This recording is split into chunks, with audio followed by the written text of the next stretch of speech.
یہ بات یہ ہے کہ اصلاً انسان غلط کام کرتا ہے. انسان کے بارے میں قرآن مجید میں ہم کو یہ بتایا گیا ہے کہ اللہ تعالیٰ نے اس میں جس طرح یہ صلاحیت رکھی ہے کہ وہ اللہ کا فرما بردار بندہ بن کر رہے ہیں، ایسے ہی اس میں یہ صلاحیت رکھی ہے کہ وہ اللہ تعالیٰ کی نافرمانی کر گزرتا ہے. اس کو اختیار دیا گیا ہے، ارادہ دیا گیا ہے. اس کا اچھا استعمال بھی ہو سکتا ہے، اس کا انتہائی برا استعمال بھی ہو سکتا ہے. انسان کے نفس میں برائی کرنے کے داعیات موجود ہیں، محرکات موجود ہیں. وہ کہیں چلے نہیں جاتے، نہ ہمارے جذبات کہیں چلے جاتے ہیں، نہ ہماری رغبات کہیں چلی جاتی ہیں، نہ ہماری جذبات اور تعصبات میں جو چیزیں ہمیں برائی کی طرف لے جانے والی ہیں وہ کہیں مر جاتی ہیں. سب چیزیں موجود ہوتی ہیں اور ہمارے اندر برائی کرنے کے میلانات اسی طرح قائم رہتے ہیں. فرق صرف یہ ہے کہ عام حالات میں جیسے ہی ہمارے اندر برائی کا کوئی جذبہ پیدا ہوتا ہے، برائی کا کوئی ارادہ پیدا ہوتا ہے، تو شیاطین جن بھی فوری طور پر آگر وسوسے ڈالنا شروع کر دیتے ہیں.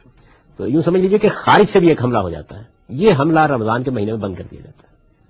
اور میرا خیال یہ ہے کہ اگر کوئی آدمی روزے رکھے تو خود محسوس کرتا ہے کہ واقعتاً بند کر دیا جاتا ہے.